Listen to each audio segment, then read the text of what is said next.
بسم اللہ الرحمن الرحیم۔ السلام علیکم ویورس، آپ سب کیسے ہیں؟ آج ہم کہانی کریں گے جو ایک کہاوت بھی ہے، آسمان سے گرا کھجور میں اٹکا۔ اس کے معنی ہے ایک مصیبت کے بعد دوسری مصیبت میں پھنسنا۔ راشد کو کسی کام کے سلسلے میں لاہور جانا تھا۔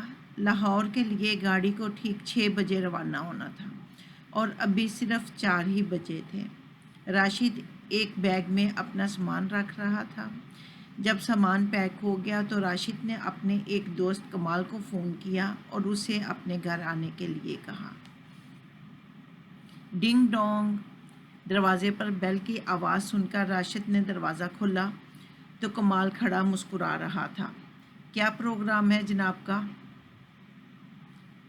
کمال نے پوچھا۔ یار کمال، تمہیں تو پتہ ہی ہے کہ آج میں شام 6 بجے والی گاڑی سے لاہور جا رہا ہوں۔ تم ایسا کرو کہ مجھے اپنی موٹر سائیکل پر اسٹیشن تک چھوڑ دو، ذرا کمپنی رہے گی، راشد نے کہا، اور پھر 4:30 بجے کے قریب راشد کمال کے ساتھ بیٹھ کر اسٹیشن کی طرف روانہ ہو گیا۔ ابھی موٹر سائیکل نے تھوڑا فاصلہ ہی طے کیا تھا کہ اچانک جھٹکے لیتی ہوئی بند ہو گئی۔ کمال موٹر سائیکل کو ایک طرف کھڑی کر کے اسے دیکھنے لگا۔ ذرا جلدی کرو، وقت پر اسٹیشن پہنچنا ہے، راشد نے بے قراری سے کہا۔ تقریباً 20 منٹ کے بعد موٹر سائیکل پھر دوبارہ سٹارٹ ہو گئی اور دونوں اسٹیشن کی طرف روانہ ہو گئے۔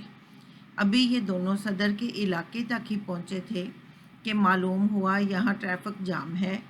کمال نے تو کوشش کی کہ اپنی موٹر سائیکل کسی اور راستے سے نکال لے، مگر اب اس کے پیچھے بھی کئی گاڑیاں قطار میں لگ چکی تھیں، لہٰذا کمال کے لیے اب یہ ممکن نہیں رہا تھا کہ وہ اپنی موٹر سائیکل اس رش میں سے نکال سکے۔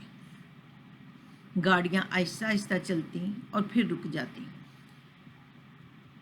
ٹریفک بہت بری طرح سے جام تھا۔ کافی دیر ٹریفک میں پھنسے رہنے کے بعد جب یہ دونوں اسٹیشن پہنچے تو معلوم ہوا کہ ٹرین ابھی 1 منٹ پہلے ہی نکلی ہے۔ یار یہ تو بہت برا ہوا، راشد نے کہا۔ کیا کریں، پہلے اپنی گاڑی خراب ہو گئی، اس میں وقت لگ گیا، اور پھر جب موٹر سائیکل سٹارٹ ہوئی تو ٹریفک میں پھنس گئے۔ نتیجہ یعنی آسمان سے گرا کھجور میں اٹکا۔ امید ہے کہ آپ کو سمجھ میں آ گئی ہوگی۔ دعاؤں میں یاد رکھیے گا۔ اللہ حافظ۔